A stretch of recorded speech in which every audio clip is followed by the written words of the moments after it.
Hello, hello. We are live. Flippin' Steve still working through his technical difficulties. I apologize, guys, but I didn't want to wait any longer. He'll be on in just a couple of minutes. Thought I would jump on and say hello. We have shed the snake skin that is Brad, the comeback card investor. I checked in on him. I was kind of concerned that the second he got out of cards, all the beautiful women would be gone, but nobody worry, nobody panic. He's fine. He's doing just fine out there in LA. Helix Band, what's going on? Brian, hello boys. Can't wait for the Brady to go to the Raiders. That's what I keep hearing. I keep hearing all about the Raiders and the connection to the coach and this and that, but I don't know. We'll have to see. Corey, what's up? What's going on? Hoff Van Dam, afternoon from New Zealand. Sweet. The great Steve Orator. Yeah, he'll be here. I think he'll be here. He's texting me, so I know he's alive. He's good. Collector's Dream, good to see you. Brendan Ryan, yeah.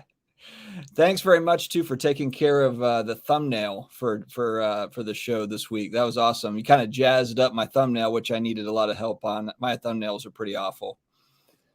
Ryan, what's going on, man? I was going to promise myself not to buy any vintage until April, and then 1970s basketball came along and slapped me in the face. I know exactly what you mean. All right, we won't keep you all waiting. The Kingpin has arrived. Yo. What's up, bro? What's up? You hearing me good and everything? Yeah, I can hear you. How's your internet? It's up. I just had to reset the modem. But if I start to get really laggy throughout, because I'm wireless right now, I don't have my modem hardwired into the wall. So if my streaming starts to be bad, then I'll change over to my phone instead of using the Wi-Fi. Same with me. If my Commodore 64 glitches on me, if the floppy drive gets messed up or whatever, and I start to go down, same story. Hopefully we don't go down together to where like both internets are out at the same time. Then it's just sorry, guys, but we'll do the best that we can. Philly Joe, what's going on? Diversified collectibles, right on time. Yep, miscut. The internet connection's cut, right on time. Yep. Oh, man.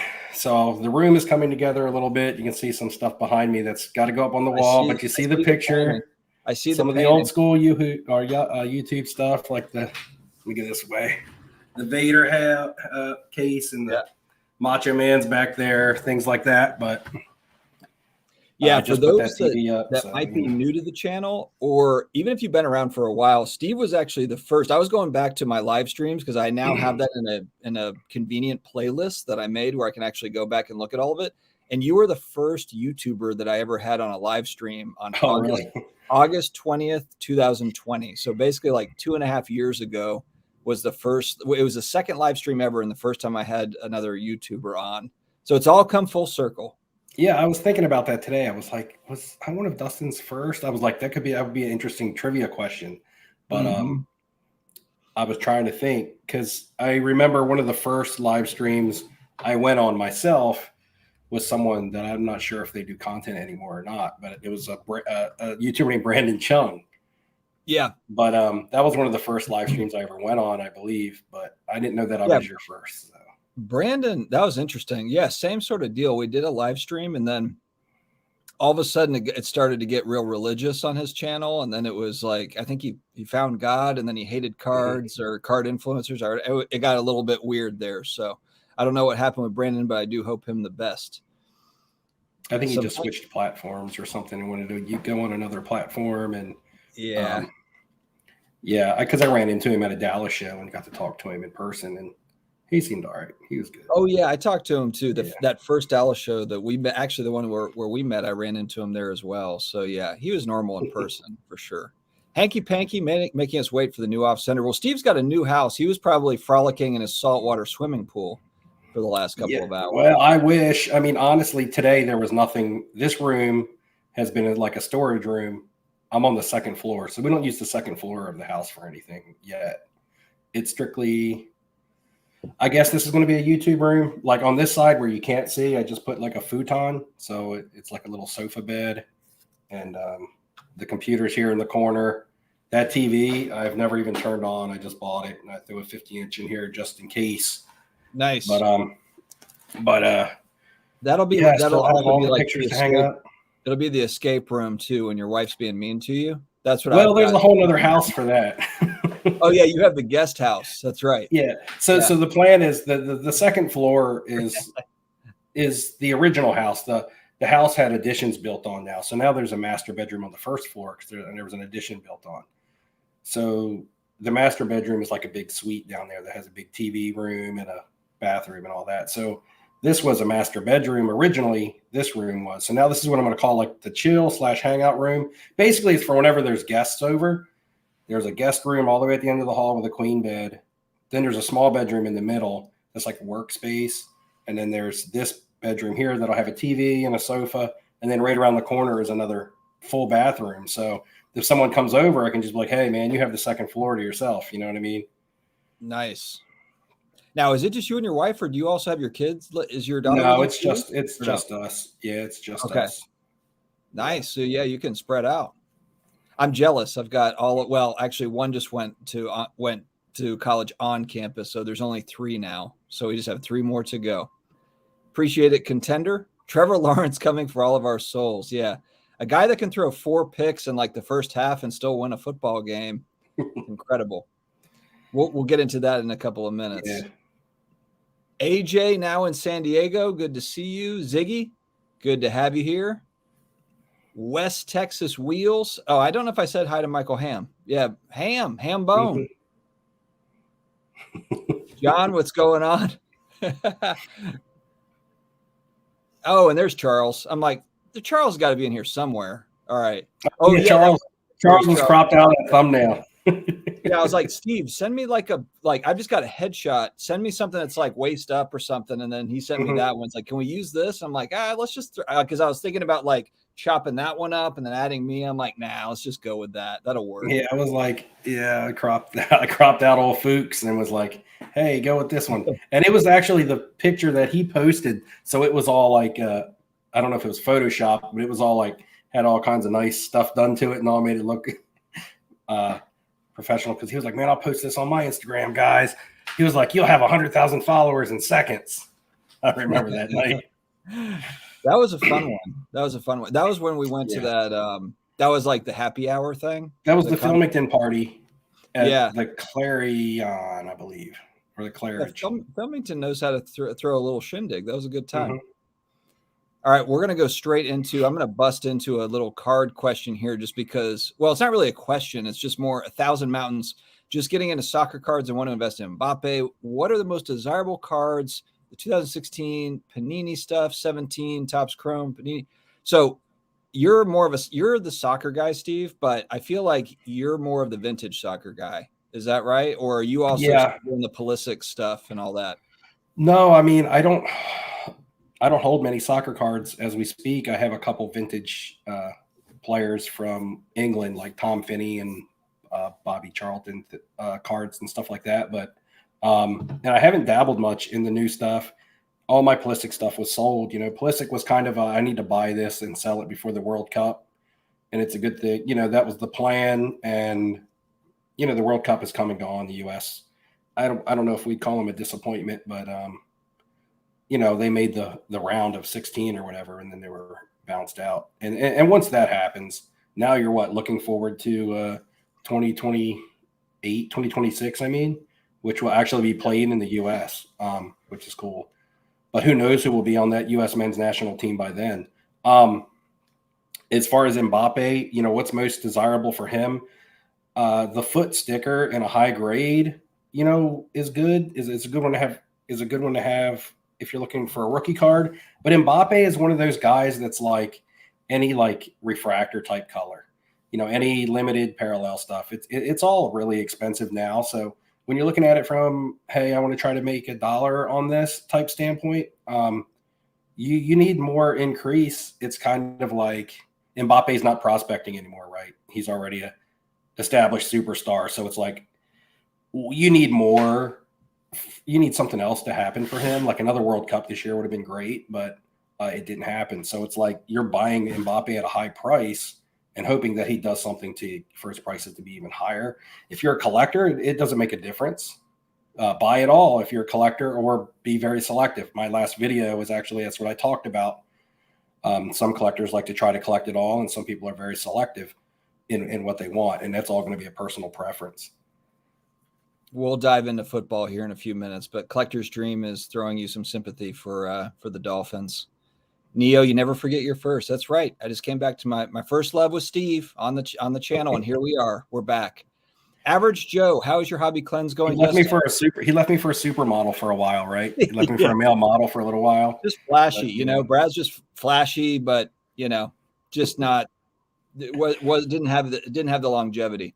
The hobby cleanse is going poorly, Average Joe. Actually, no, I shouldn't say poorly. Not really. So I did get the last card that I said that I got was at Breeze Flawless. It's number 1 of 5. And this was kind of that last card that I was getting kind of before I go on my buying freeze. Well, there was a card that popped up, a Stranger Things card. It's actually a Will Byers auto. And it's a blue auto. Will Greer? Yeah. Will Byers. Will Byers is a 5-time more better investment than Will Greer. Amazing deal on this Will Greer card. No. So yeah, Will Byers, Stranger Things. It's like the blue auto. They're numbered out of 10, and it's season 2. There's season 1, season 2 are on card. So there's only 20 of these auto cards in existence, and one of them popped up. I'd never seen one pop up. I did talk to my wife. We talked through it. We strategized. She gave the okay. We're good to go, and the budget. So I have bought a card, but we did talk through like that additional card that I wasn't supposed to get, but we talked through it. So it wasn't as if it was like some sort of surprise that I just kind of like the package came in and I ran it into the other room when she wasn't looking type thing. Swaggle House, good to see you. Hey. I need more comic books in my life. And it's funny relating to that comment. I was like, "Hey man, I'm like myself. I'm thinking to myself, I'm like, hey man, I'm gonna message Dustin, man. There's a Philly show coming up, and I'm just like, I message him like, hey man, Philly show coming up. What's going on? And then I'm like, oh man, wait a minute. I'm like that bad friend that's like, hey man, just a little bit won't hurt. You know what I mean? I'm like, you're fine, just a little bit more, yeah. And actually, I might. So. Probably going to go to Steve's house sometime, like his new house in that time frame, and might actually go the weekend of the Philly show and just kind of test my nerve and see how we do. Because I think that's also an important thing too. I mean, you have to like learn some of that self-control stuff. So we'll see that we're still in the planning phases for that. Big Baller Much Steve. I'm trying to figure out if Diversified's talking about, is that Big Baller brand or Big Baller like making moves? Probably because I have a new house, but Big Baller. Hey, okay. I didn't go buy this house outright. It's a mortgage payment just like everybody else has. I got to work and pay my bills. Steve's actually, yeah, we weren't going to say anything, but Steve's actually squatting in this place. It's not. I'm house sitting some people out of town forever. Are the Raiders going to be the new Brady bunch? I'm thinking Los Angeles, the Rams, or not the Chargers, obviously. Yeah, honestly, I don't. There's a whole I have this conspiracy theory about Sean Payton, because Sean Payton and Tom Brady were trying to go to Miami together, and now Sean Payton's trying to get back into the league, and Tom Brady is a free agent. So I've got this conspiracy theory that they're trying to work together somehow. But the teams that Sean Payton's interviewing with, there's not great fits. It's like the Broncos have Russell Wilson, the Chargers are on the radar. They've got Herbert. The Texans, I guess, but I can't see Tom Brady going to the Texans, and kind of starting over. I don't know. It's, I just don't. I don't know how that's all going to shape out. But someone's got to give up draft capital for Sean Payton, correct? He's not just I can hire this coach for nothing type deal. It's you have to. It'll be a first round. Give him a contract as well as give up something. I don't know who's in the boat to give up a first round pick. Thinking that Sean Payton is going to be the difference. If he's the difference maker in you being a really legitimate, strong push into the playoff type team, or he's just going to make us better. I mean, are the Raiders Sean Payton away from a Super Bowl, or even a Tom Brady away from the Super Bowl? I think most of us can agree Tom Brady's played his best football. That Tampa team was good. That was not a crap Tampa team. I know they had the head coaching change. I mean, there was weapons on that Tampa team. The defense wasn't bad. So it's is going to the Raiders an improvement for a Tom Brady? I don't see it, especially in that division. I mean, look, they were able to make the playoffs by going 8-9 or whatever they did in their division. Yeah. 8-9 does not get you into playoffs in the AFC West, right? So, yeah, tougher. Yeah, exactly. I mean, pretty much every other division in football is tougher than the one he's in currently. He could come to the Saints. Here's the problem, though, is like Sean Payton can Sean Payton just come back to the Saints, come on home. And then Tom Brady signs over here. But the thing is, like, the Saints and the Bucs are basically like the same team. You know, like if you look at their rosters, it's like solid defenses. There's some receiving options now for the Saints, but I mean, like, it's not as if it's an upgrade. It's basically like the same team, just, you know, I mean, they're very similar. The Saints were 7-10. The Bucs were 8-9. You could have, you know, that Monday night game where the Saints were up and we blew a 2-touchdown lead in the last like 4 minutes of the game. That's really the difference in the whole division at this point. So, I mean, yeah, I can't see him going to the Saints, but I think that would be cool. I would buy Brady Saints stuff. Too much Vegas gambling money in sports in almost every state. It's all rigged. 100 TW coming in hot. One thing I did want to talk about real quick, I'm just going to touch on this. Demar Hamlin, obviously, like, horrible injury, like, you know, falls down on the field, scary incident. Brian Gray Leaf comes out with cards, auto cards for Hamlin, and people are kind of up in arms about it. I honestly, I guess I would understand people being up in arms if he just came out with cards where there wasn't anything tied to Hamlin, like he hadn't made a side deal with him, you know, for it to be a benefit to him. You know, but these are auto cards. So obviously there's a deal in place with him, and he probably played his last down of football. Probably. I can't imagine he's in a rush to come back to the field. Medically, I don't know if he would even, you know, want to or could pass a physical and all that. So any way this guy can make money, to me, I think is great. Now, you can argue if Brian should take like less profit or this or that or whatever. That's fine. But I mean, I don't think it would be a horrible thing if Leaf made a set every year for him and he made money off of it. He probably is not going to get another NFL check after this season. What was your thoughts on that, Steve? Did you see that? No, actually, it's the first I've heard of it. I scrolled past some YouTube videos that had that as the thumbnail. It's like prayer. It's like prayers answered on a card and they're signed. Okay, you know, there's people that were like, "Oh man, that's like in poor taste," which I understand that like obviously they came out with them really quickly, so maybe the timing and all that. But, I mean, but this guy, he's getting paid. I mean, I assume he's getting a cut. Right. I guess they're giving Leaf crap about it, I would say, or Brian Gray, or whatever, say it's in poor taste. But however, Hamlin would have had to agree with that to happen. I doubt he was already under contract and signing a lot of Leaf products. You know what I mean? So this was probably something that, you know, it takes two, right? You know, you kind of say somebody, you know, it's like when a girl gets pregnant, it's like people say it's her fault, but it takes two, right? So it's like, yeah, Brian Gray may have done something that some people might see in poor taste. However, he didn't just start slapping Hamlin autographs on cards that they had in backstock somewhere. I'm going to guess there was a contract and it has to be under contract. And then the autographs were done. Now, you know, and I don't know what's going forward. And, you know, I don't know the deal. It's not, I don't know any of the behind the scenes thing, but just from the outside looking in, you know, it's something that Demar Hamlin had to agree to as well. And if he agreed to it, then I'm sure he had his reasons. Yeah. Yeah, I'm with you.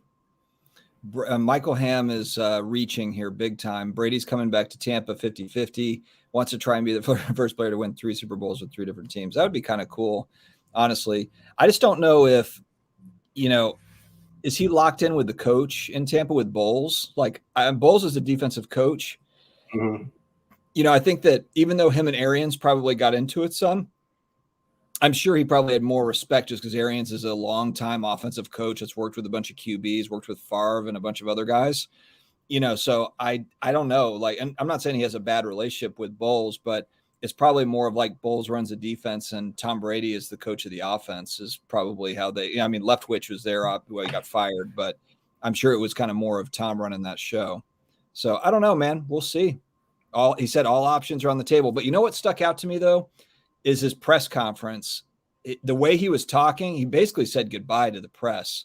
He said, like, thank you. I really appreciate you guys, you know, and I love this organization. It felt like a goodbye to Tampa when I was watching Brady's last press conference. I don't know if you caught that, Steve.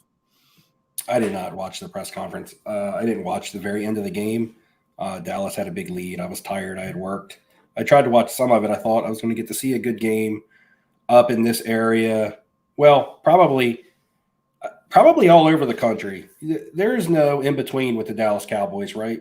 You're either a Cowboys fan or you hate the Cowboys. I don't think there's any kind of I kind of like the Cowboys. They're all right. Or I'd like to see them win this game. It's kind of like I got the Dallas Star tattooed all over me, or it's kind of like, man, I can't stand the Cowboys. So it's They also have they have a lot of fair weather fans too, just because it's a popular franchise. It's like all of a sudden the Cowboys fans come out when they're good. Mm-hmm. You know, it's like, you know, whereas like Saints fans, you know, you're a Dolphins fan. I mean, like, you know, I mean, the home team where I live is considered pretty much to be the Eagles. So it's really bad. Like if you Dallas fans up here and Eagles, and you know, I'm a Dolphins fan. Nobody understands why. Why? How did you live up here by Philly, near not too far from Philly, and you don't like the Ravens or the Eagles? I'm like, because I was brainwashed when I was a kid by my dad. All right, John asked, what do you guys think about quality control with cards in 2023? Kind of hard on grading any Topps Chrome and others. John, honestly, this isn't really it's not my game. I can't speak for Steve, but I don't buy a lot of new product. I usually buy stuff that's at least a few years old, at least. And that's probably the early, 2019 would probably be the earliest, but I'm not one to really kind of go after new product and grade it. Nothing wrong with that, obviously, but I just don't have any clue as to what like gem rates look like for this new stuff compared to what we've seen before. Do you know anything about that, Steve? Or I don't bust a lot of wax, but my small experiences is that quality control is going to crap. It's because it's mass produced. It's harder to control it, and they really don't necessarily care, especially with the licenses changing hands to Fanatics. So when you're talking about Panini, Topps is already under the Fanatics umbrella now. I had an Instagram post where I opened an optic blaster of NBA basketball, and I pulled a hollow. It was an insert of Steph Curry. It was like a splashdown 3-point insert or something. It was a really cool looking card because it was hollow, had a nice design, a nice background, but it had a crease. Splash. Yeah, it had a crease right across the center. And I thought it might have been a print line, but when I turned the card over to the back, it looked like someone had just taken the card and folded it end to end. I don't understand how something like that happens in manufacturing. Like maybe if it happened to the entire pack, I would have been like, okay, this pack got caught in a machine somewhere or something, but it was that single card. And it happened to be a decent card. That was an old small Instagram post that I did. And after that, I have some blasters, but I don't break them. I just give them away. I have a couple in the closet here that I just brought over from the old house.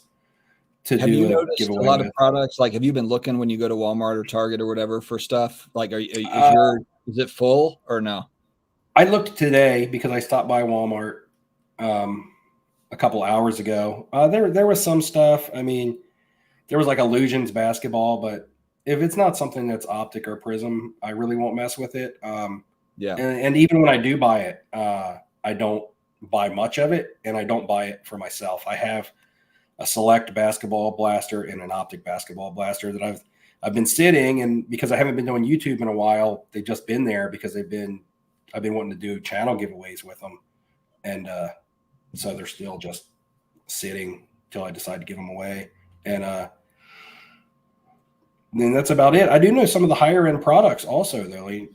Not just quality control, but just product in general. Everybody complains about sticker autos. You buy a $3,000 box of NT or Flawless, and you're getting sticker autographs and things like that. It's just, for the money, it's wax. I just couldn't do it. Some people like the rush of a break. They like that gambling rush, or being able to get into something affordable at the chance of getting a big hit. But I don't do breaks either. I've done a couple in the past for fun, but I just don't do much with wax now. Just kind of look at the cards that I want and try to chase them down. Honestly, for me, and maybe I'm weird, but I just feel like there's so many like cool things that I want. There's such like variety in the stuff that I want that the idea of like trying to chase something in a box where there's like 100 years of cards of different sports that I'm interested in, so it's like there's that. I think that's why I just stick with the singles market for the most part. I bought some retail blasters for football for 2020 just because I thought it was interesting because that draft class has got Burrow, it's got Hurts now that has stepped up, and it's got Tua. Hopefully he can come back. I'm worried about his concussions. And then Justin Jefferson's in there. I know he's a skill player, but still. And then there's another QB in there as well. Herbert.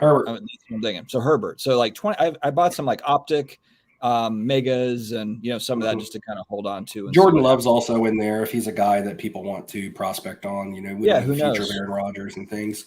But that was a strong class. I mean, but then again, you can relate it. A lot of people were doing that same thing with the 2018 Prism wax because that was a big QB class. And now that we're about 4 years in those guys' careers, it's really weeded out like some of those guys. You're talking about Josh Allen is now the number one. Baker Mayfield was the first pick of that draft. Lamar Jackson's in that draft. Josh Rosen, he's gone, but he was one of the guys that was like, hey, he's also part of this draft. Sam Darnold, that was a big draft coming out that a lot of people were hyped up about. And, you see how many of these quarterbacks actually pan out and become superstars. I know it's tough. I was looking at 2017, 18, and 20 because I was thinking like Josh Allen, Lamar, might have there might be something there. Baker, who knows? Maybe he can resurrect his career, but wouldn't count on it.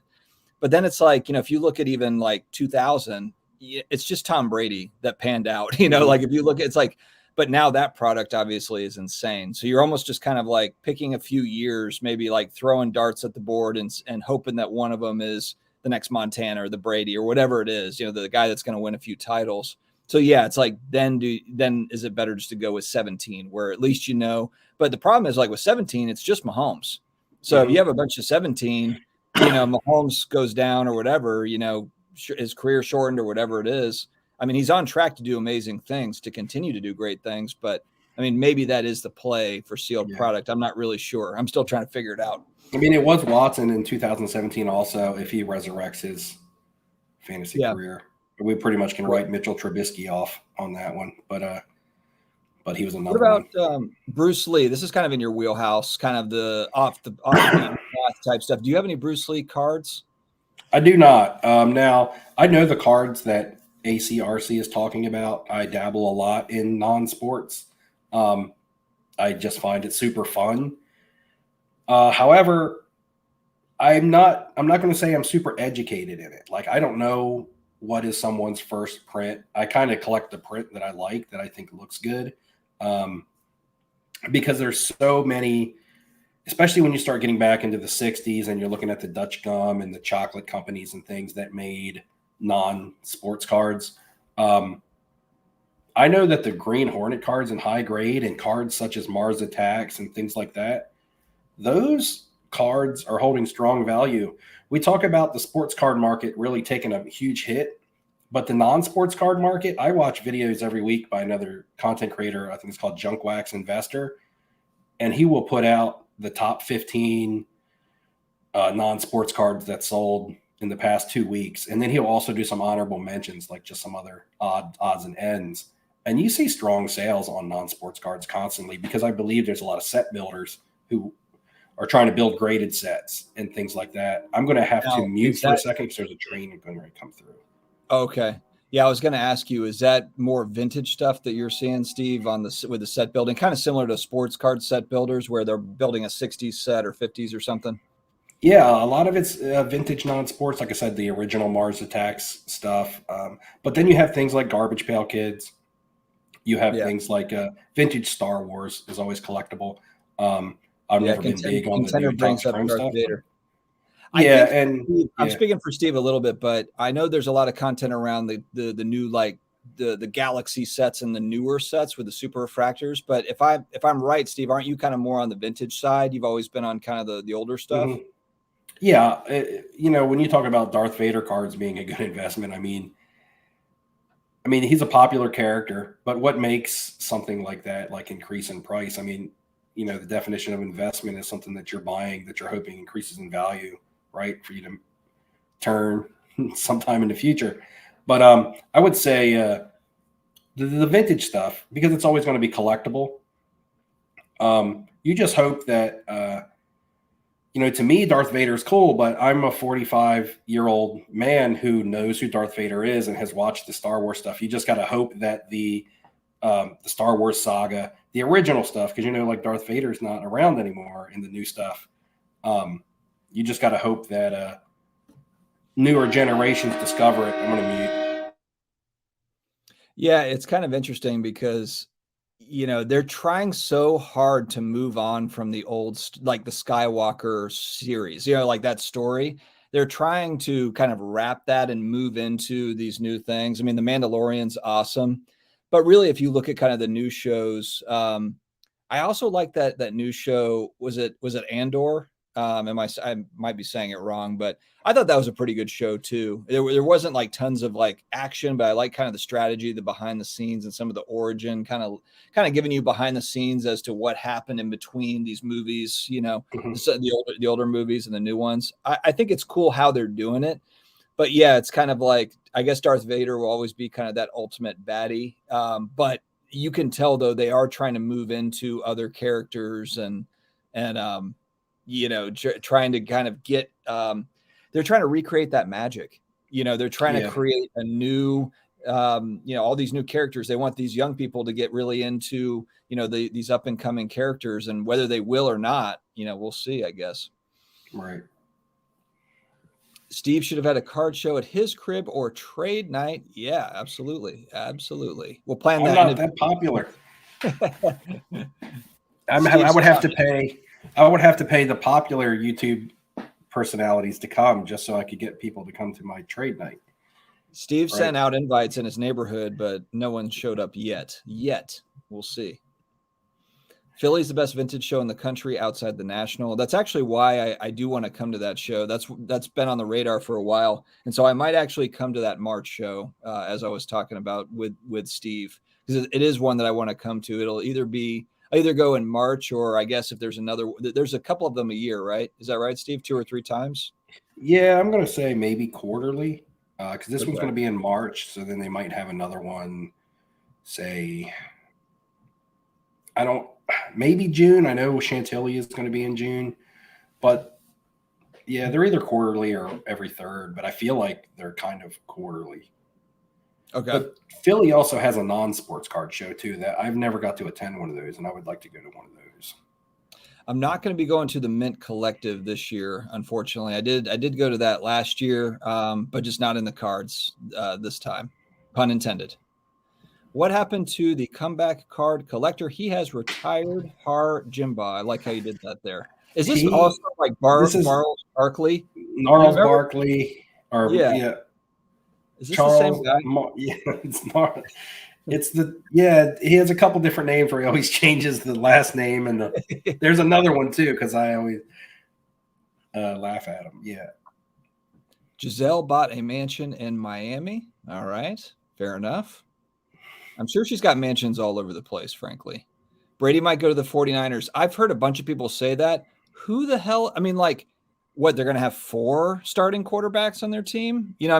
I guess I just don't see how they're going to move on from Brock Purdy. If he goes to, let's just say it's the NFC Championship game and loses, the guy has really played lights out. I mean, I don't know how you can go back to either Trey Lance or Garoppolo at this point. I think that you're probably looking for trading partners and trying to pick up draft picks and stack your team. I just can't imagine that they're going to I think Garoppolo is going to be the one to go because Trey Lance is on a rookie contract. There's just no way that and they picked him with the number 2 pick. They probably roll with Brock and Trey Lance as my guess.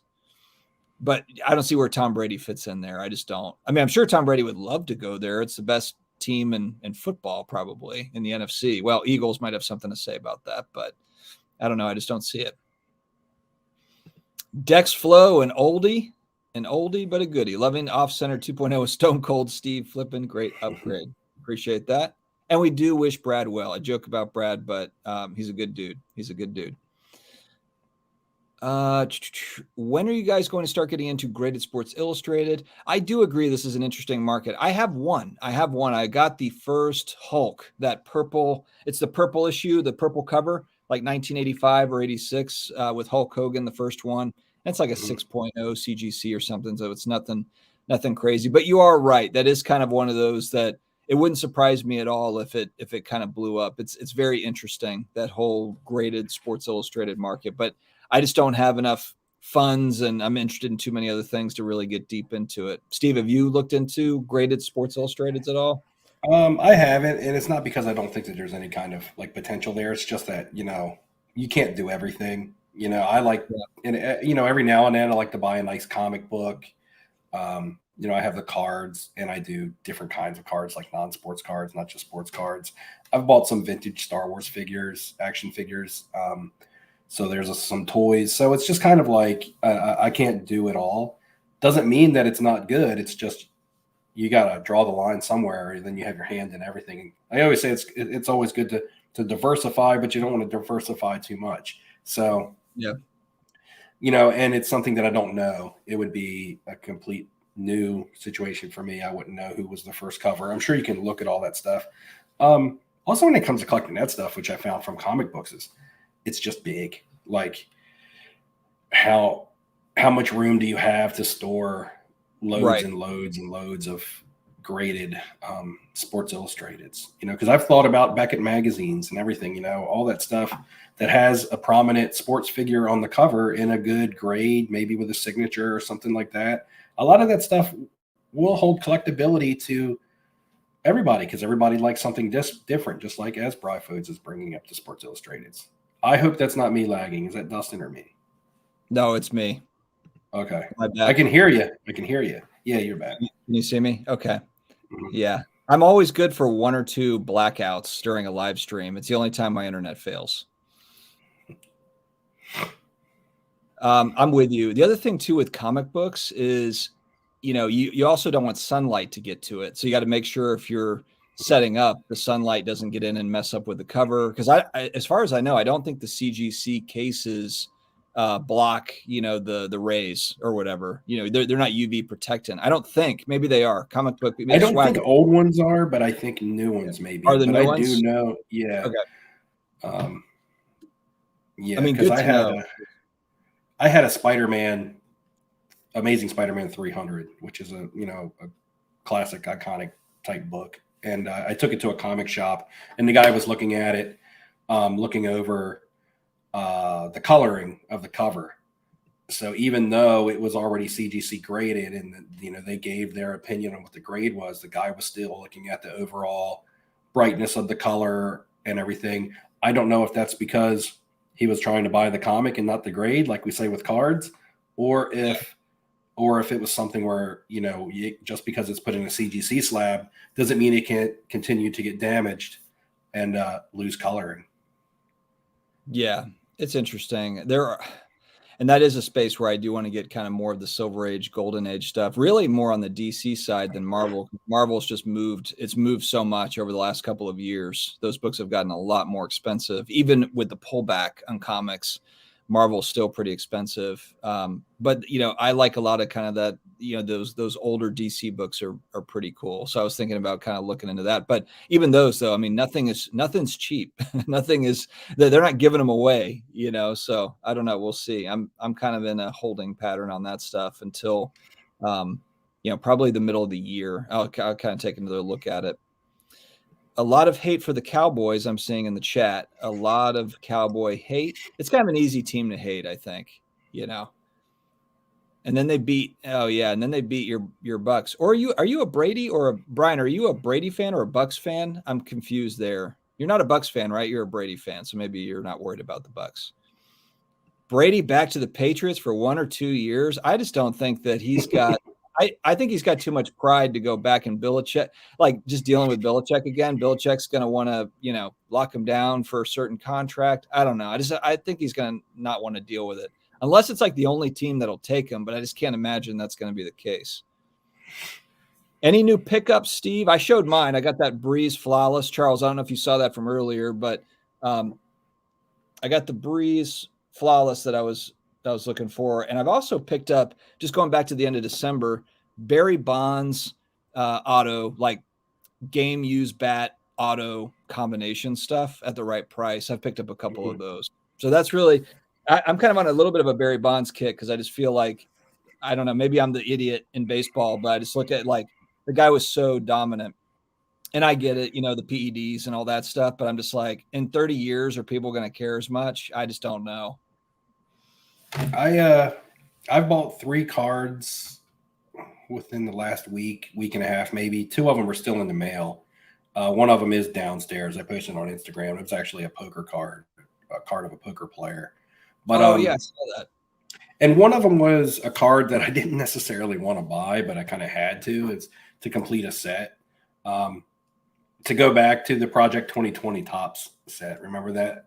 With all the artist renderings of the certain cards. Which set was it? Project 2020. Oh, yeah. And they printed whatever sold. So after a while, the print runs got astronomical because people were buying them to flip them. I had 19 of the 20 Cal Ripken Juniors. So I was like, I had missed one. And unfortunately, one of the ones I had missed was one of the first like 3 or 4. So it was before the buzz. And so it was a limited print run. So I had to kind of pay up for it. I finally bought it because I got a really good price. I got kind of half of what it has been selling for. So it hasn't arrived yet when it gets here. The other card is taking forever because it's going through eBay authentication. So I was looking up tracking, wondering why I hadn't gotten it yet because it's been a long time. And it's because it's being sent to the authenticator and then sent back and then sent to me. Yeah, it's a process. I've had a couple fail. I've had a couple and it wasn't, they failed because the titling was wrong. Like they put 3 out of 10 instead of 7 out of 10. You know, the numbering was wrong on it or something. So it's very interesting. Mike Petty, the vintage king. He is always talking up vintage. Mike, I will get a Bart Starr rookie this year. That is kind of one of my just big goals. I'm not going to have like, I need to buy these 50 cards. I've really kind of zeroed in. I want to have a Bart Starr rookie. I wanted one last year, but it just didn't match up price and the right one. I just want one copy. So I just want to make sure that one counts. But Mike always comes into the comment section with good vintage suggestions. So I appreciate that. The 3D cards. Yeah. Global Sports Card Investor and OG. Thanks for sticking with us, man. You've been here since the beginning. Yeah, it's been a while. Yeah, he's an Aussie. Tom Brady, the only QB that came out and his price today exceeds his price of his prior high or hype. Every other QB has not peaked twice. Okay, so I think I'm going to guess that Ziggy thinks that Tom Brady prices still have room to go down. But that's also what he says about all the other cards too. I'm not arguing against that either. Tom Brady stuff is expensive, so not arguing it. StreamYard is a ripoff from Felmington. Felmington sold me the 2020 retail blasters. So if that doesn't work out, then there's going to be a whole video series on how I got screwed by Felmington. That'll be a reaction video. Reaction to my purchase from Felmington went completely sideways.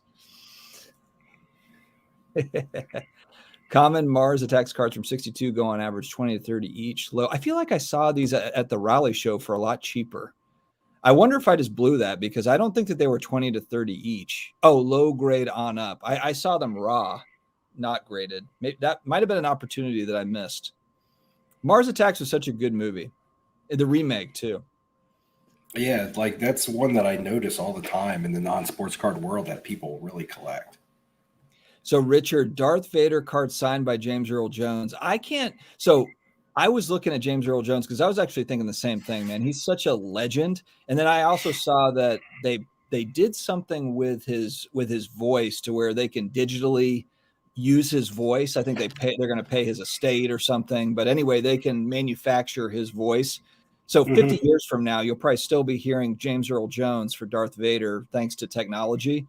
And so, yeah, I was looking for autos on eBay. And the only thing I could find were like Conan the Barbarian. You know, the 80s with Arnold Schwarzenegger where he was the villain.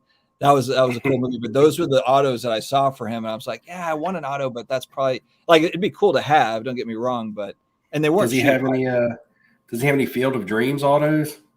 I don't know. I mean, Wasn't he in Field of Dreams? Am I wrong with that one? No, I think he is. Yeah, I think he is. That's what's kind of fun about the culture cards is really going back and figuring out like those like older auto card, like the pack pulled stuff or whatever that nobody knows about, stuff that's just out there. That's really a fun fishing expedition. If you're interested, I'm a big auto collector, like card collector, not like 8x10s or anything like that. But that's kind of cool. I always say, like, if you had like, I mean, hell, if they were making like relic autos from like Seinfeld or Friends, those shows, if like there was on card Jerry Seinfeld, autos from like 1995, they would be expensive. Like people would want those. Yeah, there's one that I'm chasing. I look for it all the time. There's one on eBay. The only problem is it's a little bit pricey, and I wouldn't mind making an offer on it, but the auto goes off the card, so for the price, I don't want to pay. But it's a Kevin Costner Crash Davis, and it goes with the 2016 Topps archives had Bull Durham cards in there, and there was random inserted autographs of the actors from as their characters from Bull Durham. So I like that movie. A lot of people might not know what I'm talking about, but I thought Crash the boxing Davis movie was awesome. Oh, no, Bull Durham, the with Tim Robbins and Kevin Costner and a minor league baseball team. Dustin's frozen on me, unless it's me. Hey, can you guys still hear me, or is it? No, it's Dustin? Me. Okay, it's definitely me. Yes, it's not me. It's you. Just hang with me. It's my Commodore. I had to reboot my Commodore 64. I'm back. The one auto that I want that I don't think it exists. So if anyone in the chat ever finds one, please reach out to me because I've been looking for one for years. Is Jim Carrey. I don't think that there is any sort of Jim Carrey auto cards. There are like, he signed some stuff like 8x10s and stuff like that, but there's no Goodwin champions. There's no I can't find anything that's a Jim Carrey autograph card. But I've been watching Jim Carrey since In Living Color, like stand up, like early Fire Marshal Bill. Fire Marshal Bill. I'll throw the clip in. Yeah. Does anybody remember a movie called Once Bitten that had Jim Carrey in it? He was like a vampire. He's hilarious in that. He wasn't a vampire. The lady was trying to turn him into a vampire. Oh, okay. Yeah. We've got some arguments about Ziggy's QB take. I'm not surprised. Yep. ACRC. And the one thing that I left out when he was talking about Bruce Lee cards is the ones that I've looked at are the Japanese set. Is it Yamamatsu or something? Someone else brought it up in the comments because they also have like Chuck Norris on it. And I think that might actually be Chuck Norris's first card, but there's different versions of the cards where Bruce Lee and Chuck Norris are actually fighting each other from a movie. I think I've seen that too. Yeah. Mike, Five Head Brad will have to make another comeback. He titled his channel perfectly, The Comeback Card Investor, and one day he'll probably have 5 little Brads running around. They'll be in the cards, and he can just come right back onto the channel. He'll probably have like silver hair or whatever, and he'll make a comeback. He can always make a comeback. Mangini, what's going on? We need back Brad's Hinge. Oh yeah, we don't have the same sort of dating app updates, Steve. Unfortunately. Okay. I don't think Steve's running the dating app on the side. I'm sorry. Until you said that. What's that? Until you said that, I was like, "What's Hinge?" I'm thinking to myself, "What did Brad run down like some numerical chart or something, or some card prices or something?" And then I'm like, and then you said that, I'm like, "Oh, that looks like a dating app." Then see, that's how out of touch I am with that. Yeah, with my wife and 4 kids, it's just too much energy to try to have a date on the side. So unfortunately, we won't have Hinge reports here. But you know what? We'll bring Brad on as a guest on occasion, and he can fill us in on what's going on Hinge. Purdy trumps all. We got the Purdy Legion has entered the chat. They've come. I saw like a $20,000 sale for one of his. He doesn't even have any cards out. He's got like an absolute auto or something. Michael Stone, what's going on? Brady to Miami. They can sit Tua for a year. Yeah, it's just so this is going to be an insane NFL offseason between the draft, between all the shakeup, between coaches, between all the players that are on the move. Like, is Aaron Rodgers going to be a Packer next year? I don't think he's going to retire. He's probably just doing his Aaron Rodgers thing where he says, I don't know what I'm going to do. And then he comes back, but you never know. You never know. Shelly, what's going on? Shelly's been around too since the beginning. Yes. I met Shelly in Atlanta last year's Culture Collision. Was hoping to make it back to that show this year, but things happened and not able to. But planning a show. I can't wait to get to a show, man. I'm dying. I need a show. Why would anyone ever send to SGC? This is blasphemy, Arshan. When Pokemon can be sent to BGS for 16, it's one. I don't really know exactly what you're saying here, but we're SGC lovers, or at least I am. So that's where I'm at. LaVisca showing all. For anything that I don't know the answer to, I'm just going to say LaVisca showing all. That's right. Who was that? Yeah. Who was that used to just blast that? Jaguars receivers. The one thing that's really funny about chat, and it's not just this channel, it's like a bunch of like Steve's channel or Neo's channel or whoever's channel, is there's always people that pop in to pump whatever player they've got cards of. I remember there was one guy that came on and all he did was talk about Mahomes. And then I remember him that. Then he popped up, was like, I sold all my Mahomes. And then he was out, like, haven't seen him. And then we had another guy that Steve's talking about, LaViscus, whatever. Showing. I'm trying to remember who used to do that. So props to you guys. Props to the pumpers that come into the chat, but then they always leave, and then maybe they'll come back next season with a different player. I don't know. All right. Yes, this is the new Brad CV Sports cards. It's actually still Brad. He shaved his head. No, this is the Kingpin, Flippin' Steve. If you're just meeting him for the first time, he's on YouTube. He's got a few videos out. Definitely check him out. Yeah. Brady's not sitting the bench in San Francisco. Exactly. And Brady would, I mean, the sad part with like San Francisco is Purdy could win the Super Bowl. Tom Brady would win a Super Bowl with them too. I mean, there's a few quarterbacks you could plug in on that team and they would win the Super Bowl. I mean, that's a good situation. I mean, that San Francisco team is just a good team. I could probably get to the divisional playoff myself. I don't think I could get to the Super Bowl, but yeah. What were you saying, Steve? I was just saying that team is a good team for a quarterback to fall into the starting position there. And not only that, like their head coach is going to call plays that the quarterback can, excel with. He's not going to ask him to do too much. That's always kind of been the thing there for Shanahan, right? And, I mean, Jimmy Garoppolo was playing good football before he got hurt. Old Star-Lord himself, huh, Charles? Jimmy Garoppolo is the Star-Lord. So our Star-Lord is the Marvel equivalent of Jimmy Garoppolo in the NFL. That's what we say too. I'm kind of wondering if the Saints are going to pick up Garoppolo. I just have a feeling that he's going to land in New Orleans some way.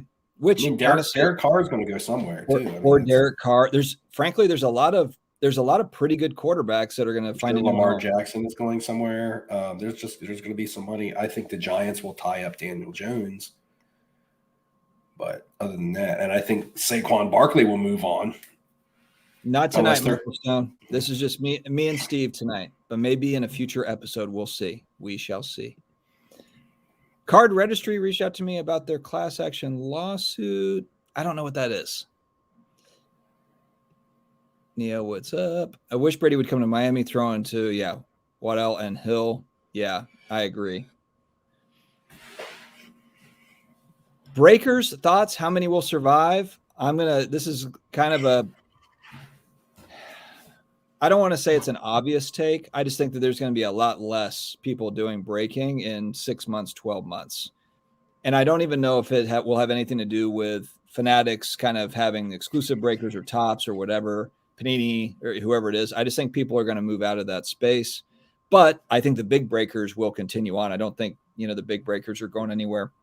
It's been a nice little cash cow for some of these guys for a while, even the ones that aren't, a lot of talk about backyard breaks, but it's not as if they're getting tons of allocation. I mean, they're buying a lot of secondhand stuff and just and breaking it. So it's not like they're completely dependent on the manufacturer. They're just doing it on their own, a lot of what they're doing. So I don't think backyard's going anywhere. I could be wrong, I guess.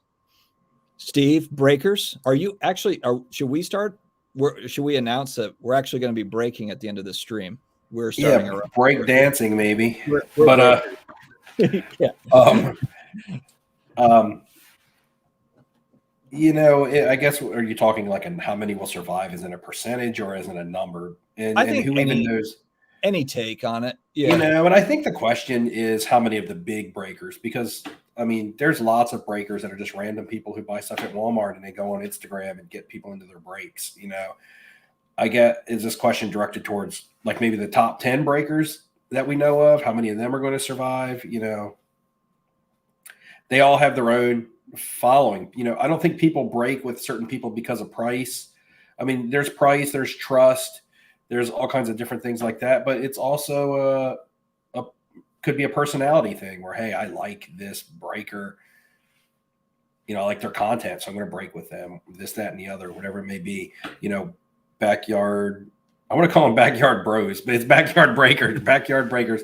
They they have their own little shtick, where they're almost in character. And then you have guys like Leighton and stuff who are just a little bit more, I guess, direct and straightforward, and they just break. And then you have like Seablez, who has a YouTube channel and things. So everybody probably kind of, I would say, flocks to their favorite from a personality standpoint, as more so as in the cards themselves, and the value that they're getting.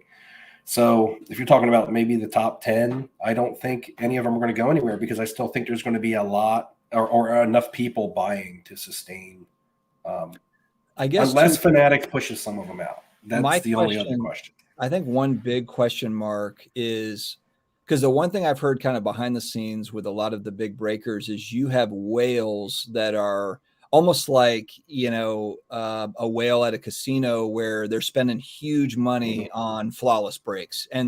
But what happens if, maybe there's a handful of these folks that are really making up a lot of Backyard or Leighton or whoever, they've got kind of their regular big time customers.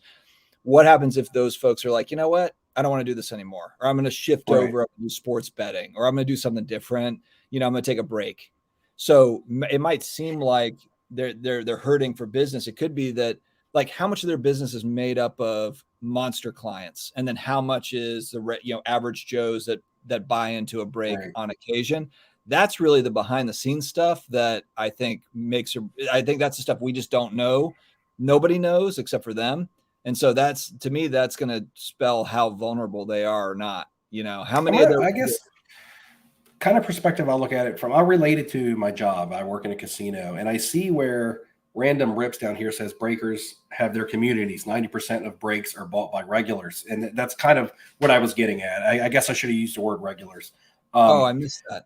Like it's further down. But I mean, I work in a casino, and there's casinos popping up all over, even around where I work, and we are funded by our regulars. We have the occasional big players that come in and spend a lot of money. We have the new players that come and go. But if it wasn't for our regulars, our doors wouldn't stay open every day. So even though we do have the big high rollers that come in every now and then they go to another casino, they like to moonlight and things like that. It's our regulars that come in every day that enjoy to gamble for $10 a hand on blackjack, which is inexpensive to most, or to a lot of gamblers, especially when you're talking about casinos. But those are the people who pay the casino's bills. Those are the people who pay the payroll. It's just when we get a big time player in, it's almost like a bonus. So, I mean, if you would look at that from that kind of standpoint, as long as you have your regulars that are showing up to gamble in a break and buy into your breaks every day, it doesn't matter if the oddballs that spend big or don't spend big come and go every now and then, or bounce around. This is an interesting one. How do you guys keep track and inventory your cards when sending to get graded or to comps? Do you photograph all of them? Anytime I send a card anywhere outside of my possession, I take pictures, wherever it's going to go, just so I know kind of what was in that package. One thing that I do to inventory my cards is I use one of the data tools, the My Collection feature, and I use it solely really for the purpose of, instead of having an Excel spreadsheet, I just plug them into that. And that's how I kind of keep track of my inventory. I'll be honest and I haven't used all the data tools, but they're lacking as far as what I've used. They're not picking up all the sales. And sometimes like the multipliers don't mesh for me. So as far as using My Collection to see like what stuff is worth or not worth, I don't have a lot of success there. A little bit. It gives me kind of a guideline for certain things, but there's plenty of instances where I've had sales myself. My buddies have sold cards. They're just not making it into that data set. And it's probably just because, eBay, it's probably like, that data comes over from eBay. It's not the data tool's fault. It's just, it doesn't all make it over. And so you're getting pieces of those sales. And so for me, I'm not necessarily using the data tool to track value. I'm just using it to keep inventory. How about for you, Steve? So for when I'm sending, so first of all, I don't send to ComC. Oh my God, I'm sorry, Dustin. No, but I mean, I'll buy on ComC, and I'll have stuff on their platform, but I don't send any submissions to ComC. When it comes to cards being graded, to keep track of what I actually sent in, I will, if I'm submitting it myself, I have my sheet. I have my invoice that prints out for me, the same one that I send with my PSA/SGC order, whatever it may be. So that tells me what's in that order. I just hang on to a copy for myself. If I'm sending it through a group submitter, I tend to photograph my cards. And if I'm sending it to a consignor, that's another one. If I'm sending it to a consignor to sell, I will also write everything down and take a photo. But all my stuff's very basic. None of it's electronic. I don't have Excel programs or anything that I track that stuff on. Everything's kind of like handwritten in notebook on paper. Brendan Ryan, do you feel the regular 87 Topps Barry Bonds rookie is undervalued? Now, is this where you've got the Tiffany version as well, kind of the glossier version, the 87? Yeah, I think that's why he's talking about the regular, because it does have a glossy. I just think the problem, and I'm not I'm not the baseball guy. I just know that falls into, that junk wax era, or, I know some people don't like that name, but there's a lot of those out in existence. So that's kind of tough, Brendan. I think that's part of the reason why too, I've gone with more of like, for bonds in particular, more of the memorabilia type cards. And maybe that's the wrong play. I don't really know, but I would almost rather just have kind of a game used relic with an auto, or just auto, type stuff over that sort of stuff. But I mean, I know that there's also, I would like to actually have high grade bonds rookies, but more just for PC, because I remember those cards when I was a kid. So it's kind of more of like, it'd be nice to have a nice copy, but as far as it being kind of undervalued, or, do I think it would go up a lot? I don't really know that part, but that would just be more of kind of a PC for the stuff that I'm hoping kind of goes up over time. That's where I'm getting that's where I just decided to go the memorabilia route, for bonds. With cards is what I mean. I'm not buying like signed baseballs or anything, but like, relic cards and auto cards. All right. I don't know what Robert is talking about here. Project 2020. Mike thought of that as Project Dopey, and I'm not surprised that you called it that, Mike. That is on par for what you would say. It was a cool set. I'm not saying that it was something that people should buy and make money off of it, but I mean, it was just cool to see the different artists' take on the cards. And if you were a collector of those of any of those players, it was a good, like, cheap set that you could put together and have all 20 of them and say, oh, cool, I had this during Project 2020, during the COVID era, during the sports card boom. This was something that happened. It'll never happen again, at least probably not in my lifetime. And it's a cool set, I like the Ripken set. There is cool stuff in there. I agree, but it is definitely like an art card set. I know. Yeah, it's not like something I'll be like, I'm going to buy this and sell it. I'm going to sell this for thousands of dollars in 10 years. But no, I think people get upset about them being baseball cards. They're like, no, that's like art cards. That's not baseball cards. So I get it. All you had to do was go to the Topps website and buy it for $20. You didn't have to buy and hope to get it out of a pack. You didn't have to go on eBay unless you missed it and pay astronomical prices for it. and things like that. It was something that was easy to obtain in a time when nothing was easy to obtain, right? Nobody could find wax. Nobody could get anything. So it was something that was easy to obtain, and I thought was pretty neat, a nice little novelty set. Shout out to Merlin. So going back a year and a half ago, Steve, I know you remember this. Merlin came to the National. I had no idea who he was. And he had set up like he was in like a tuxedo or suit or something. And he had like a legitimate microphone. And he was doing interviews of different kind of YouTubers for his channel. And it was actually really fun. I was like, who is this guy? This guy Merlin. And then all of a sudden, I know, Merlin, if you're still listening, you teamed up with Dan, great curator, and now you're on the road and you're buying and selling all these cards. So congrats on your success. I know you guys are having fun, it looks like. Let me know if you get any rare Stranger Things cards. I know I reached out to you before about it. You're the culture card guy, the non-sports guy. So let me know if you run into anything that you're looking to move in about 6 months when I can buy cards again.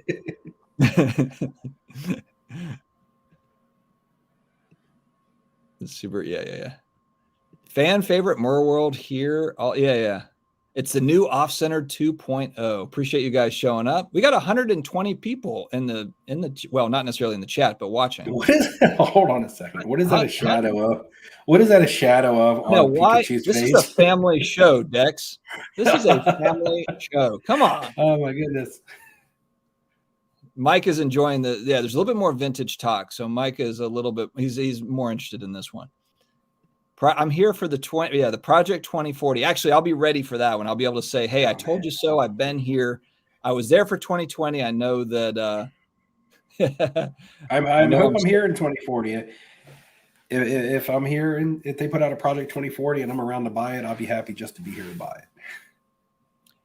Oh, the Playboy Jerry Seinfeld refractor. Is that a real card, Matt? I didn't realize that. I didn't know that was even a thing. I think there is. I think he's on the cover. I think the Topps Chrome Playboy cards, they have a lot of different actors and stuff that are on the covers of those with, say, I guess the Playboy superstars or whatever, or stars. And I'm way behind on the chat. We're talking about Bull Durham here, and you talked about that like 20 minutes ago. Let me see if I can get through some of this. New 4K camera. Actually, that's funny you say that, Charles, because my birthday is in May. And actually, I was thinking that maybe I kind of get like a camera to hook up. I'm just using a webcam on my laptop.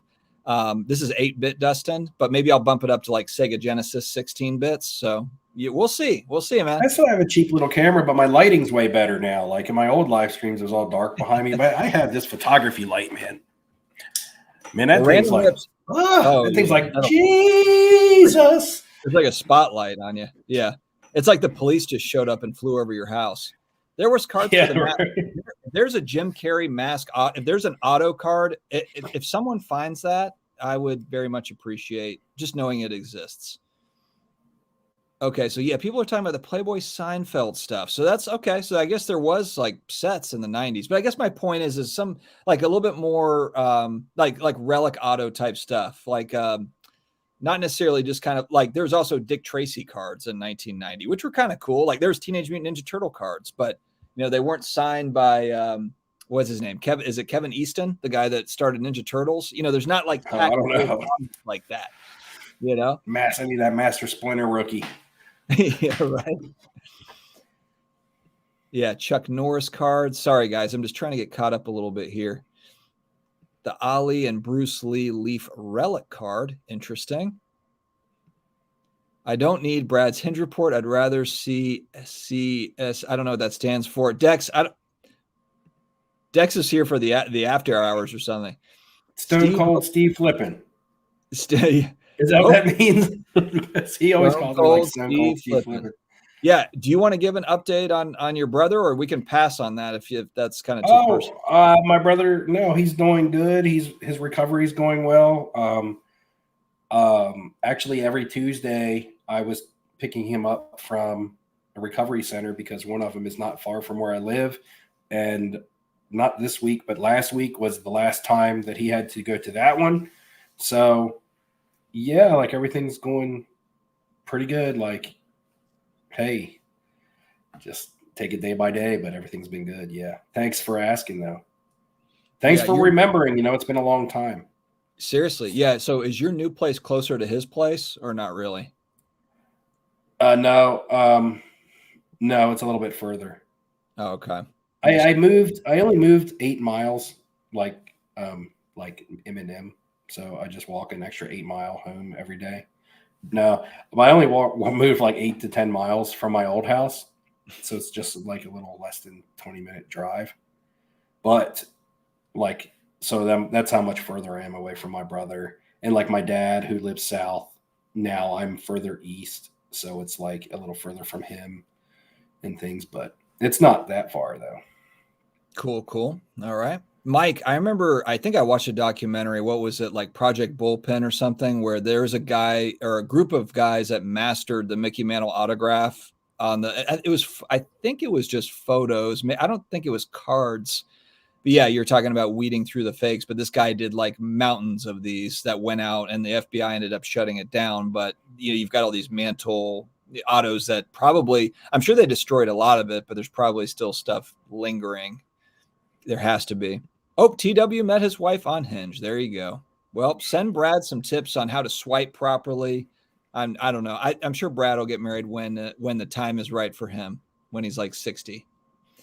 All right.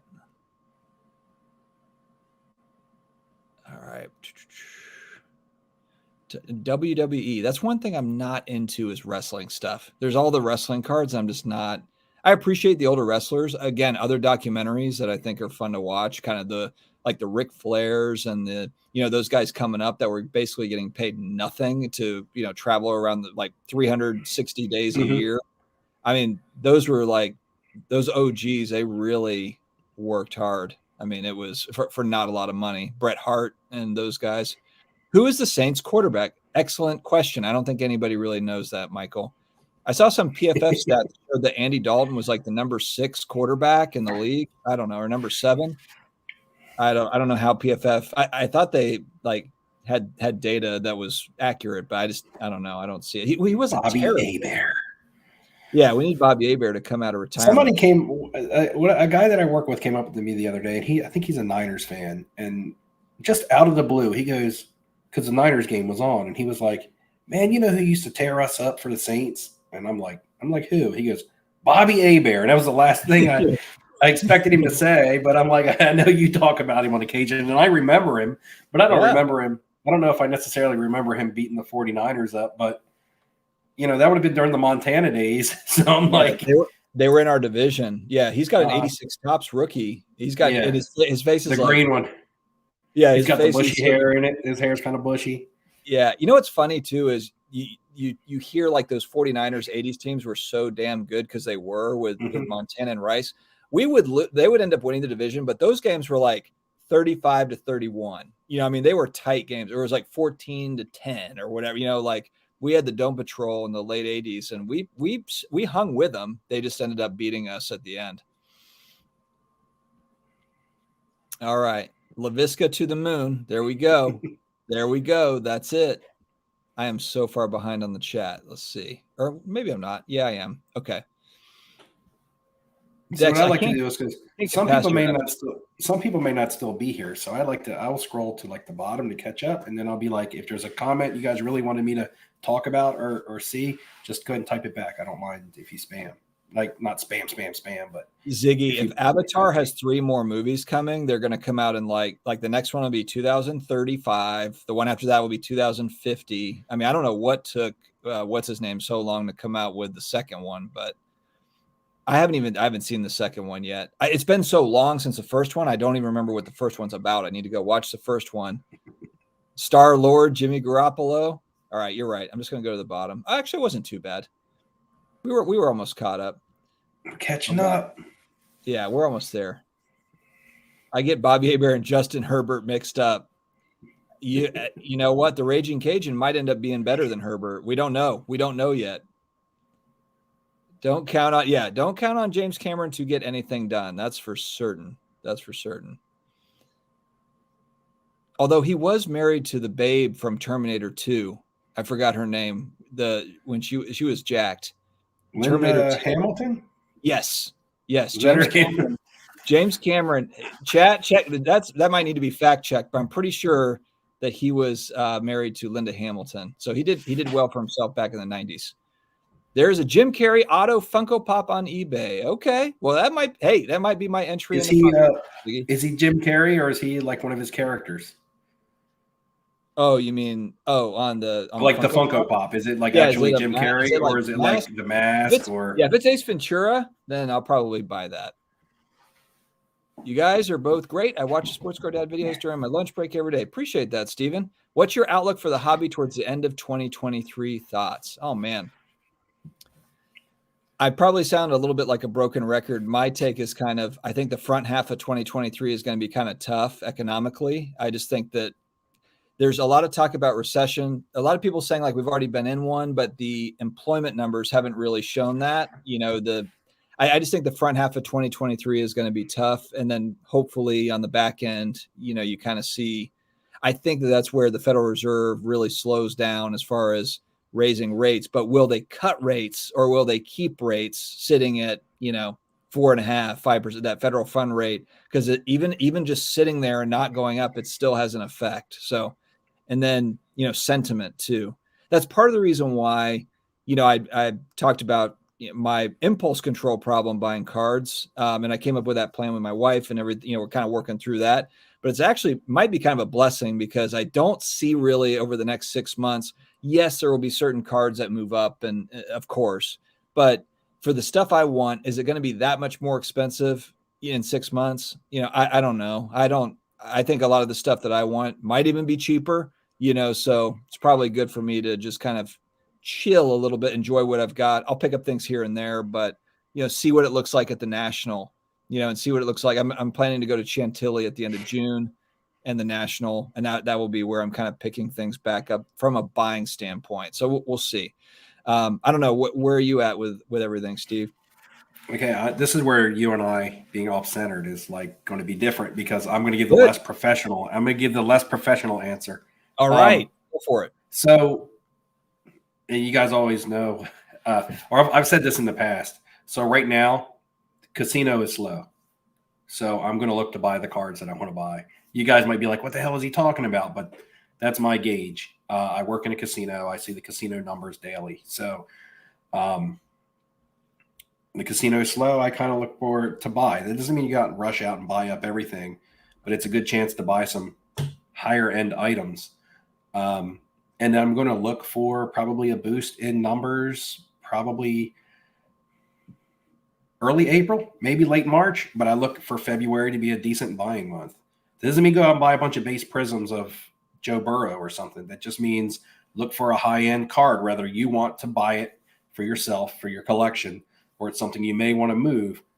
I'm also going to say if you're planning to move stuff at the National and you're looking to buy rare items, you want to buy that 3 months before you head to the National because then you don't have a comp, right? eBay comp sits for like 90 days.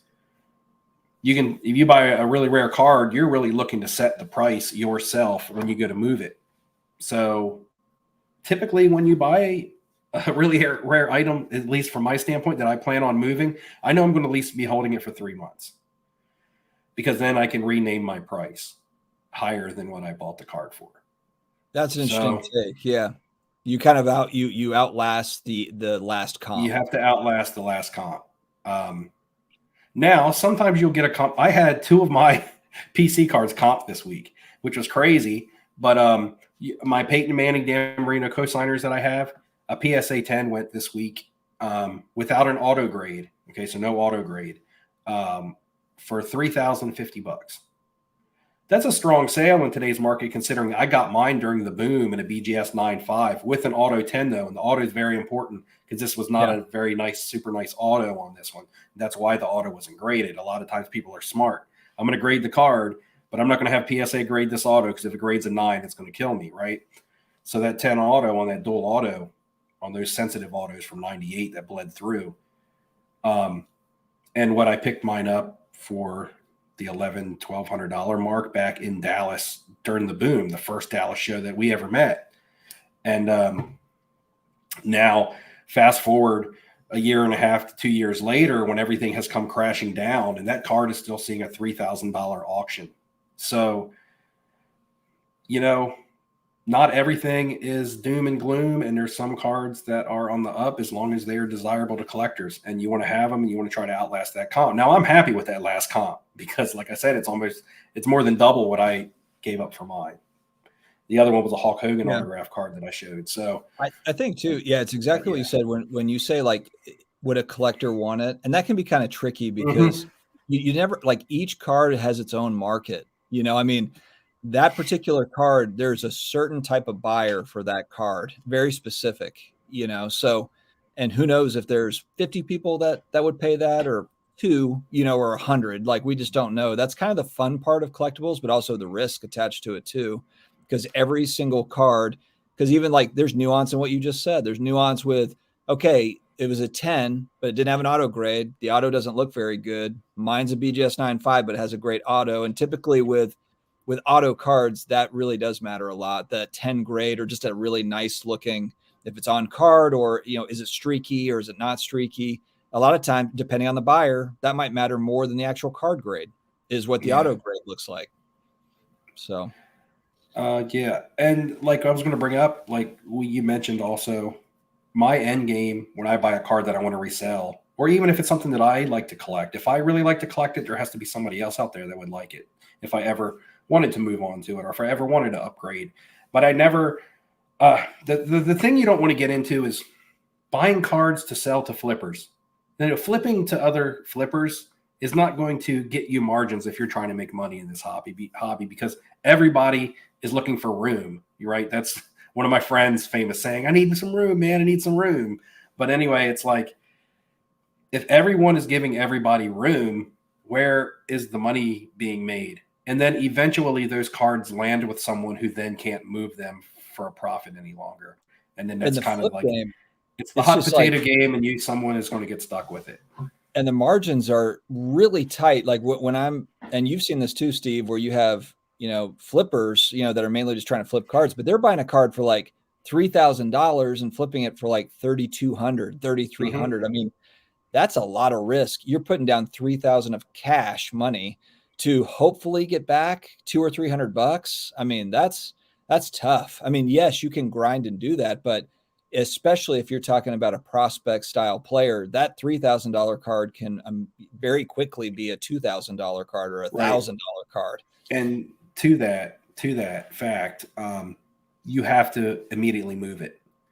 If you're looking, hey man, I need to make $200 today to pay my room or pay for my lunch or my food, or just to make $200. If I make $200 a day flipping cards, that's $1,400 at the end of the week, right? So you have to, if you're buying that $3,000 card in the hopes of making $200, you're not doing it in the hopes of, I'm going to sell this at the next show for $3,200. You're doing this with, I'm buying this for $3,000.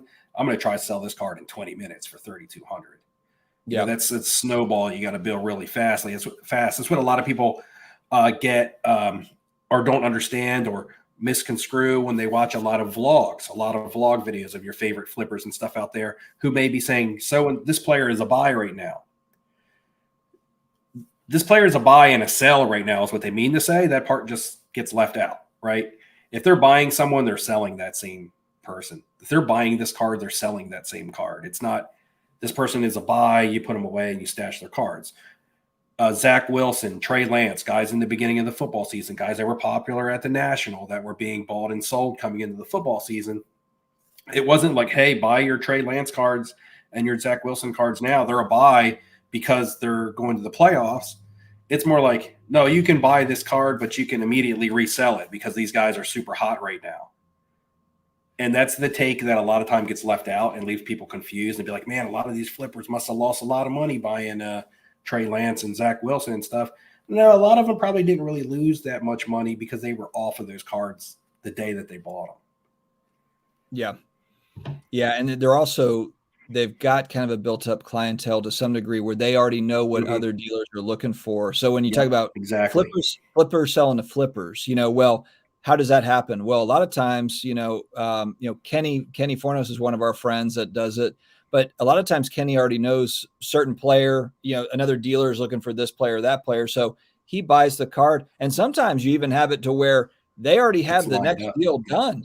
They already have the Yeah. next deal locked up before they even purchase that card. Like, hey, I A found card. this. Yep. Yeah. A card is sold before they buy it. And a lot of times people send them and say, hey, this is what I'm looking for. If you can find this for me, you know what I mean? Almost as if they're out on a showroom floor because somebody else can't be there. Middlemaning a lot. It's not a direct middleman, but it is like a middleman where they already know, hey, I have a buyer that would buy said card or these types of cards of this player. So I know that when I buy them, I already have a home. I'm confident that I have a home for them and I'm not going to be stuck with them.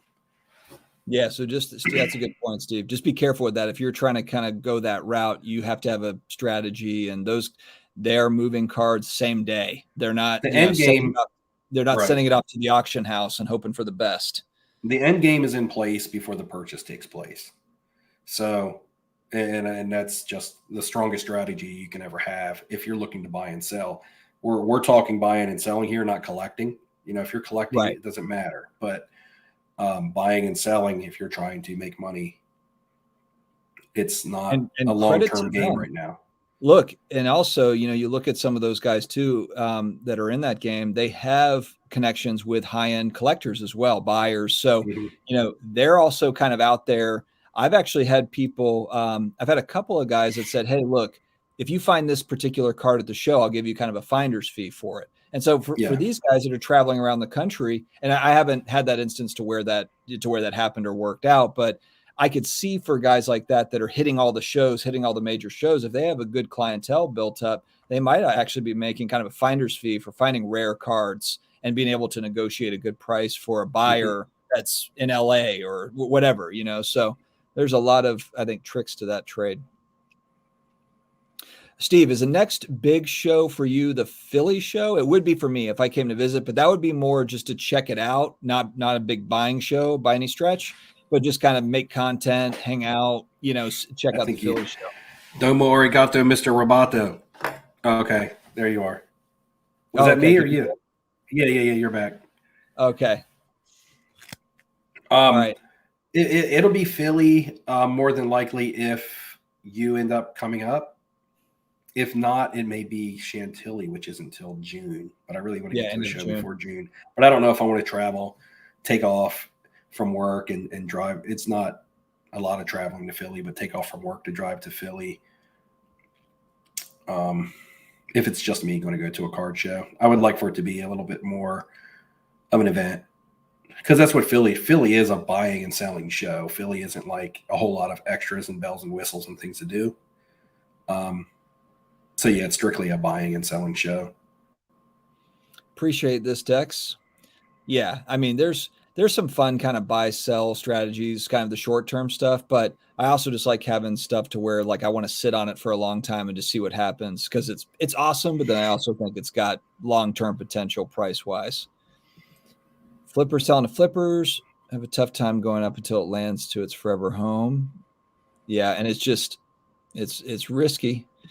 I've been doing wrestling and graded toys. Stuff is so limited. Yeah, there is a lot of limited collectibles, and it's kind of like I think there are folks. It's like the next big thing.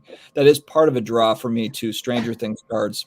It's just very limited. The expensive, Stranger Things cards are a fraction of what you would see on the sports card side. I can get the best Stranger Things cards that are out there, and it's like a crappy Kobe, rookie or something,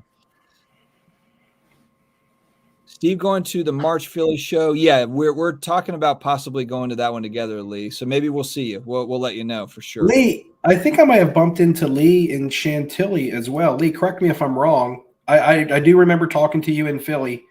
That's the first time. Philly was the first time I ever spoke and met Lee in person. I thought maybe I bumped into him in Chantilly as well. For years, dealers were collectors too. They would buy it and then double the price, might sell in 5 minutes or 2 years. Those days are long gone and gone forever for modern until the next group. I just feel like it's also really complicated now, Mike, if we're comparing to going back, like even when I was a kid, if you go back to 1990, I remember, man, I had a buddy. He was the high school, his dad was the high school football coach, and he had stacked. So he was stacking like cases of 89 score football, which was the one, like that was the one set I wanted it. I couldn't afford any of it. He had a whole closet full of 89 score football, and it was stacking rookies, so it was like, I want 100 of the Van Poppels or whatever, who Todd Van Poppel, the Van Poppels and the Greg Jeffries and those guys. Everyone talks about those players, but now it's complicated as hell because you've got a million different rookies. You also have, I was talking about it, maybe it was either today's video or yesterday's video. It's like I almost bought a $900 flawless Bill Russell on-card autograph. Really great looking card, awesome. But then you look at, it's like for $900, I could also buy like a 61 Fleer Russell and like a mid-grade, like a PSA 5, for example. So both those cards are really awesome. I know what you would say. You would say buy the 61 Fleer, but I think that's what's tricky is like in 1990, you didn't have these, you didn't have the mem cards. You didn't have those options. There's not a 1970 or there's not a 1965 Topps Chrome refractor Mickey Mantle, or I'm sure people would be after it. If there was Mickey Mantle autos and packs going back to the 60s, it's just complicated. All right, I went off. Yeah, sorry. I know Mike's going to come back and yell at me in the chat if he's still around. Appreciate it, Steven. What type of storage box do you use for SGC slabs? Hold on, let me grab. I've got one underneath me here. 1 second. See if I can pull it up.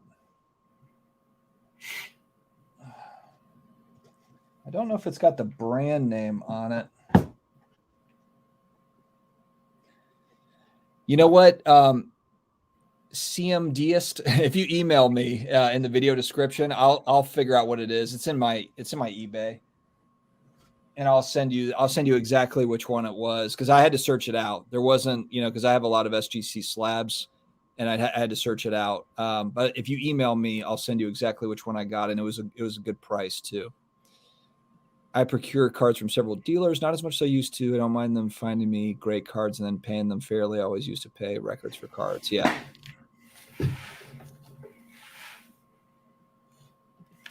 You already have your ticket and hotel for Chicago? Yeah, I've got my hotel. I don't have my tickets. I actually ended up having to book at the Westin, I think is where I booked this year. Oh, you didn't get the place you got last year?